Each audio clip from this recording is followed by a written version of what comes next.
आत्ताची ब्रेकिंग बातमी आपण बघतोय। माने मनानं गेलेत की मारून नेलं हे बघावं लागेल अशी एक खोचक प्रतिक्रिया ही रोहित पवारांनी दिलेली आहे। आपण बघतोय की माने यांच्या पक्षप्रवेशावरून ही खोचक प्रतिक्रिया जी आहे ती रोहित पवारांनी दिलेली आहे। आमदार रोहित पवार म्हणतात की माने मनाने गेलेत की मारून नेलं हे मात्र बघावं लागेल अशी ही खोचक प्रतिक्रिया दिलेली आहे।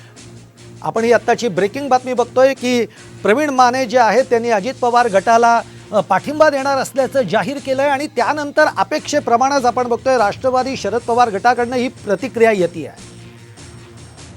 त्यांचा मोठा व्यवसाय आहे, मोठी उलाढाल त्यांची खऱ्या अर्थाने आहे। ते मनापासून गेलेत का मारून मुटकून त्यांना तिथं घेऊन गेलेलं आहे हे खऱ्या अर्थाने आपल्याला बघावं लागेल।